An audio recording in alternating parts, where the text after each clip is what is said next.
Hello everyone and welcome back to more political chatter. In this video we will be talking about the high chances, the tremendous chances that the Republican Party wins control of the US Senate in 2024. So this video is just about how the chances are just so slim, but they can happen. Really, realistically, they can happen that the Democrats actually do keep control, but the chances are just stacked on top of the Democrats. I mean, they have a very slim chance compared to the Republicans of winning Senate control. And that is because there are just so many factors, so many unlikely factors that actually have to happen in order for the Democrats to keep their majority. So back in 2022, the Democrats were thought to be doomed in the Senate. In fact, I made a video literally called "The Democrats Are Doomed in the Senate." Well, what do we know? They were able to expand their majority somehow. So before the 2022 elections, it was split 50-50 Democrat and Republican in the Senate, but the Democrats had majority because with the vice president cast the tie-breaking vote, and of course Kamala Harris was a VP, and that gave Democrats majority in the chance of a tie. But in 2022, the Democrats ended up with 51 seats somehow, when they were really expected to lose their majority. It was looking very bad for them, but somehow they pulled out a huge surprise and won 51 seats to the Republicans' 49, being able to flip the state of Pennsylvania, as well as holding on to Georgia, Arizona, Nevada, and all the others. So that was a huge shock. But in 2024, it really looks like their chances are much slimmer than 2022. And that is mainly, for the most part, because of the makeup of the map. In 2022, it was simply a much friendlier map to the Democrats. When you look at the competitive races, or even really when all they had to do was defend their majority, right? Just won every seat that they currently hung on to. That would, keep them 50 seats and keep them majority with Kamala Harris as the tie-breaking vote. But when you look at the 2022 map, this is the map of the Senate elections in 2022. You see where you had Democrat incumbents. You had Nevada. Biden won the state by 2.4% in 2020.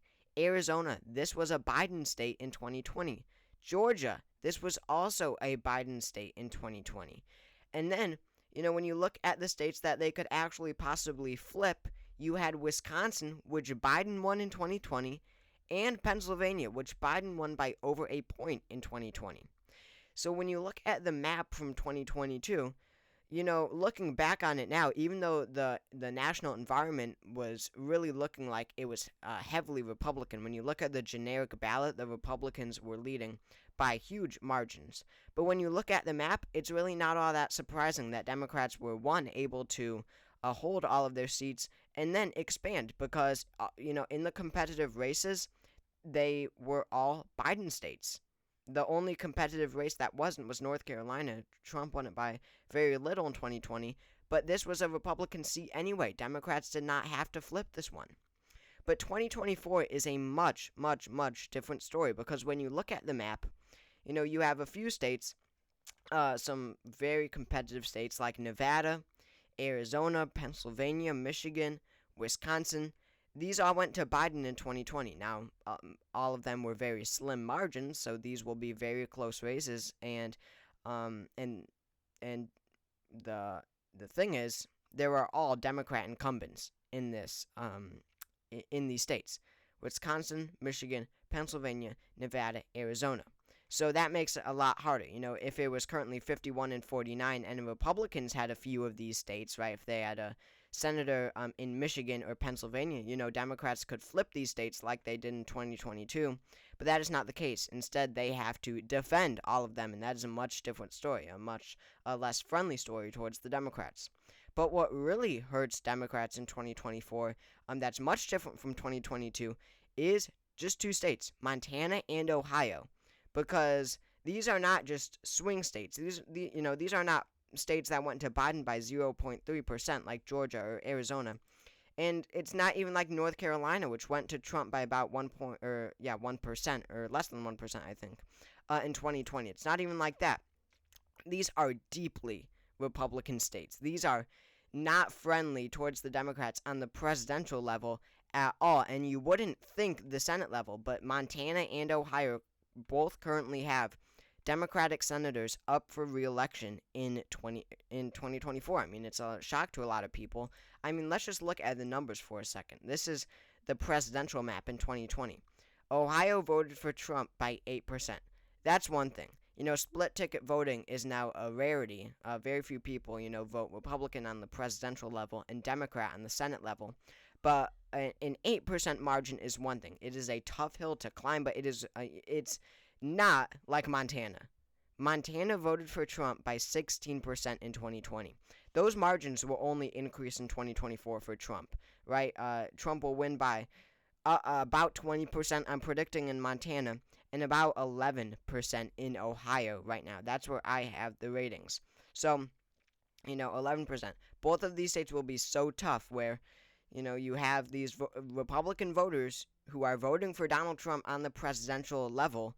You need them to vote for the Democrat on the Senate level, and that can be a huge challenge. And that in these hugely partisan times, split ticket voting is very much a rarity. It's only common in a few states. You need independent states for that to happen. And Montana and Ohio, they are definitely not independent states like Minnesota, Colorado, or Vermont, right? So that, especially Montana and Ohio, even though just two states is so critical for Senate majority, and these will make the difference in 2024, and it just makes it so tough for Democrats. But filling in this map now, we have Texas very likely to go Republican, as well as Florida. We have Ted Cruz and Rick Scott, incumbent senators. It would be a huge shock if Democrats could flip those, but those are Republican holds. Democrats, I don't think, have any faith in flipping any seats in 2024. It's about defending their seats, but at least they have 51 instead of 50, which makes it a lot more easier to, at least hold on to 50, and that will be the challenge. But before we even get into it any further, what you might notice is that we already have a flip, and that being the state of West Virginia. I mean, this will be a safe state for the Republicans in 2024, despite the seat currently being held by a Democrat. Joe Manchin, a moderate Democrat, represents the seat, but he is not running again in 2024. So this completely opens it up for the Republicans, and they are, they have, 97 or 98% chance of winning the seat. So that means the Democrats currently have 51 seats.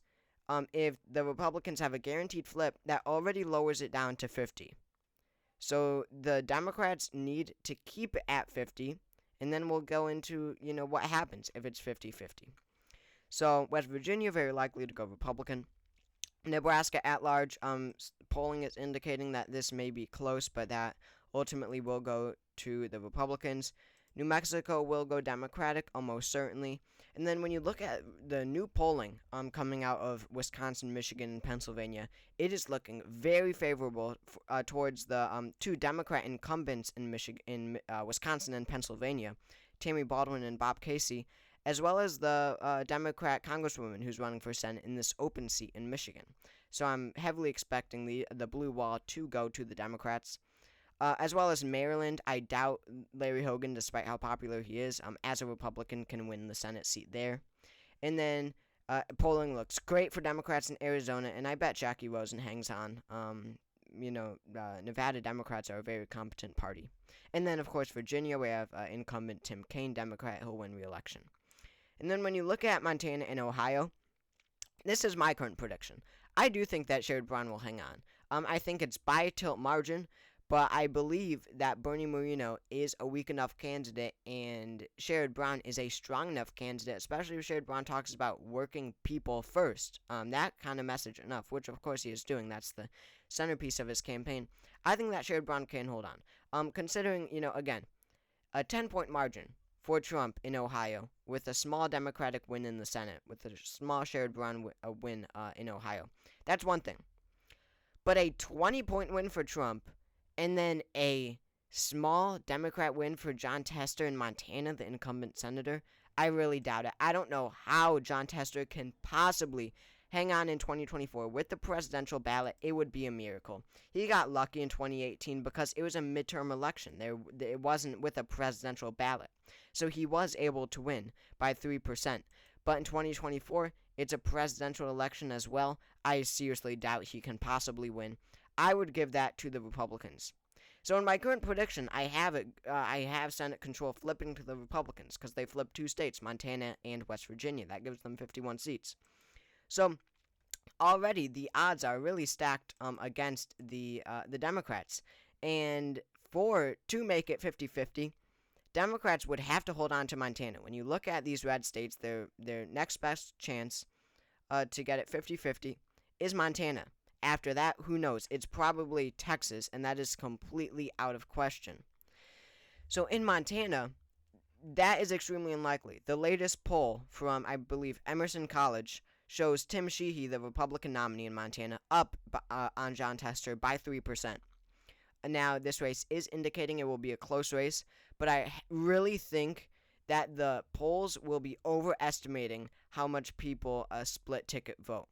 Right, when we actually have voters going to the ballot and filling out their ballots, I doubt as many people will actually perform the act of split ticket voting as what is being indicated in polls. Just want to throw that in there for Montana. But to make it 50-50, which is so unlikely, Jon Tester would have to win Montana. But then they don't even have a majority yet. They would have to win the presidency, which is a whole nother battle. Here's the poll, by the way. It's from JL Partners, not Emerson College. But they would have to win the presidential. And that's looking unlikely as well. Donald Trump is up by 2.1% nationally, when at this time in history, on this day in 2020, Biden was up by 7.1%. Trump is doing 9.2% better nationwide than he was in 2020. There is a very narrow path to victory for Joe Biden in 2024. And for Senate Democrats to keep majority, they would have to keep Montana, they would have to keep Ohio and all of their other seats, and then they would have to win the presidency because they have to have the vice presidency if it's split 50-50 to have the majority. That is a stretch. That is unlikely. In 2022, I was certain, but I am more certain now than ever, that Democrats are heavily unfavored to win Senate control. So thank you all for watching this video. I really hope you all enjoyed. It helps out a lot if you subscribe. Becoming a channel member helps out a lot also. Have a good day, and I will see you all later.